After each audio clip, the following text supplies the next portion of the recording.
Student of class 10। हम chapter number 10 light reflection and reflection पढ़ रहे थे, जिसमें आज जो हम टॉपिक देखने जा रहे हैं वो है हमारा sign convention. What is sign convention? देखिए, आपने कॉन्केव और कॉन्वेक्स दोनों मिरर पढ़ चुके हैं। मैंने उसकी इमेज फॉर्मेशन भी आपको सिखा दी है कि किस तरह इमेज बनती है ना। दोनों में, कॉन्केव में भी और कॉन्वेक्स में भी ऑब्जेक्ट क्या कहाँ कहाँ होते हैं, ये भी मैंने आपको बताया था। अब इसकी जरूरत क्यों है? क्योंकि अभी हम आगे एक मिरर फॉर्मूला पढ़ेंगे, वहां ये हमारा लगेगा साइन कन्वेंशन। ठीक है, चलिए स्टार्ट करते हैं।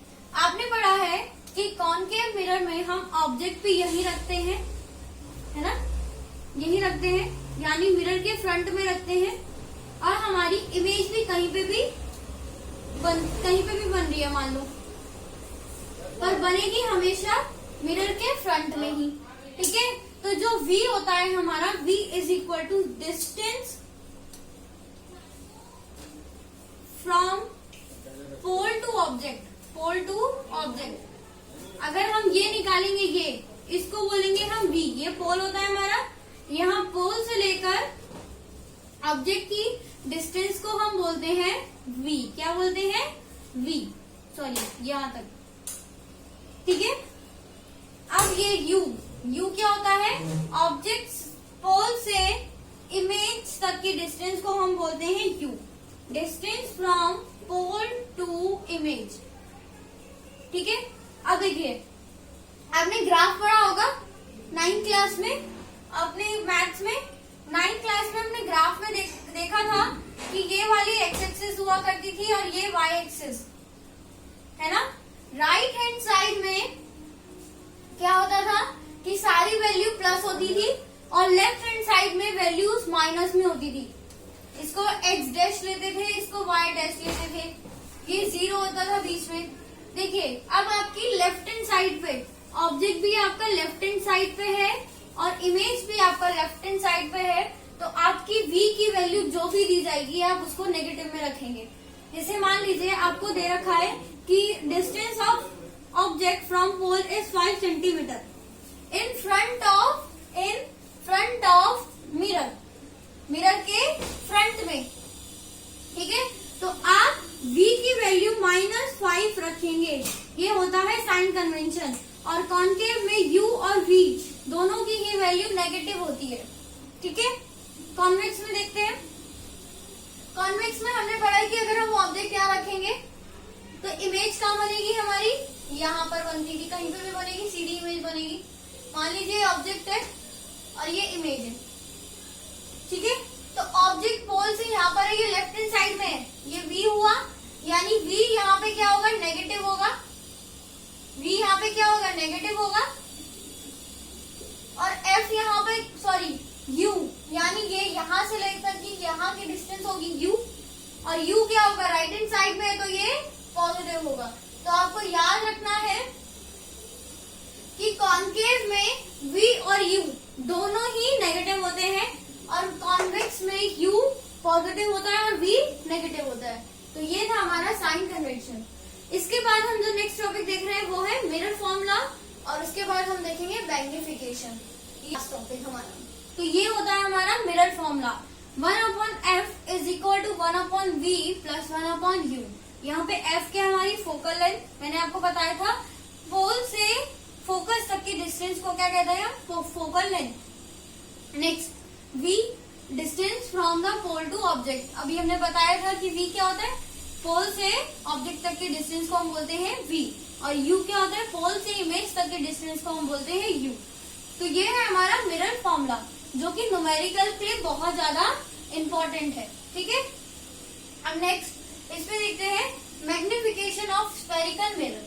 आपने देखा होगा जब हम मैग्नीफाइंग ग्लास यूज करते हैं तो जो अक्षर होते हैं वो हमें बड़े होकर दिखते हैं, है ना। तो इससे हमें ये पता चलेगा कि इमेज कितनी ज्यादा मैग्नीफाई या डिमनिश होकर आई है। तो उसका फॉर्मूला होता है, अगर हमें इमेज की मैग्निफिकेशन निकालनी है तो हमें इमेज, अगर हमें स्फेरिकल मिरर में मैग्निफिकेशन निकालना है तो हमें इमेज और ऑब्जेक्ट की हाइट का रेशियो निकालना होगा। ठीक है, रिप्रेजेंट करते हैं m से। m is equal to height of image upon height of object. Height of image को हम रिप्रेजेंट करते हैं h डैश से, ठीक है, और हाइट ऑफ ऑब्जेक्ट को रिप्रेजेंट करते हैं h से। तो एक फॉर्मूला तो ये हो गया, ठीक है। सेकंड फॉर्मूला है हमारा, अगर हमें मैग्निफिकेशन निकालना है तो हम -v अपॉन u से भी निकाल सकते हैं। तो दो फॉर्मूले ये हो गए। अब देखो, ये भी m के इक्वल है, ये भी m के इक्वल है ना। तो ये दोनों चीजें भी आपस में इक्वल होगी। आपने देखा होगा मैथ्स में कि अगर कोई एक चीज इसके इक्वल है और यही चीज इसके भी इक्वल है, तो ये दोनों चीज भी इक्वल होगी, है ना।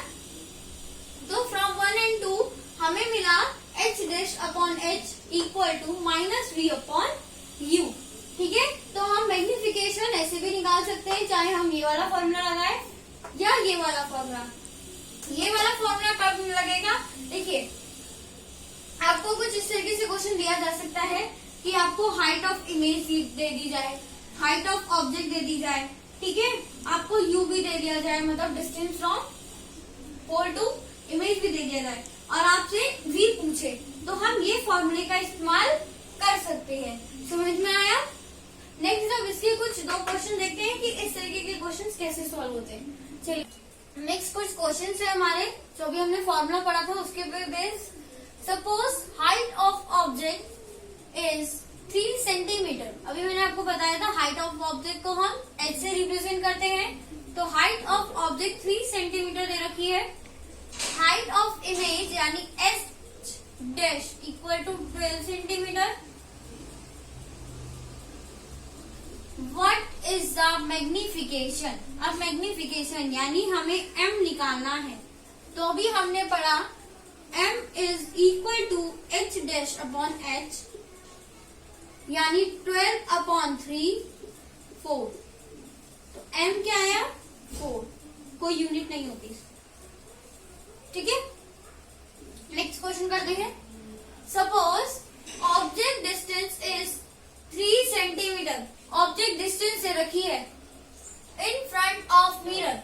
मिरर के फ्रंट, मैंने आपको बताया था जब भी ऑब्जेक्ट मिरर के फ्रंट में होगी यानी वो हम नेगेटिव में लेंगे। तो v इज -3 सेंटीमीटर, है ना। Front of the mirror, image distance is 12। Image distance यानी u, u इज फ्रंट में है तो u भी कितनी होगी माइनस में 12 सेंटीमीटर। हमें m निकालना है। अभी हमने फॉर्मूला पढ़ा था v वाले में भी, m equal to -v upon u। तो माइनस साइन -3 अपॉन माइनस का 12, विच इज माइनस से माइनस कट गया, 3 से 4 टाइम्स आएगा, 1/4 माइनस का m की वैल्यू ये आई। इस तरीके से क्वेश्चंस किए जाते हैं ये वाले। मिरर फॉर्मूले पे भी बेस्ड आ सकते हैं। जब हम एनसीईआरटी के सॉल्यूशन करेंगे तब हमारे ये काम आएगा।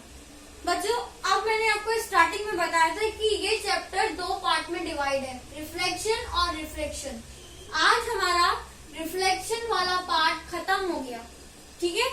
आज हमारा रिफ्लेक्शन वाला पार्ट खत्म हो गया। अगले लेक्चर में हम रिफ्रैक्शन पढ़ना शुरू करेंगे। आई होप आपको आज के टॉपिक समझ में आए होंगे। Thank you.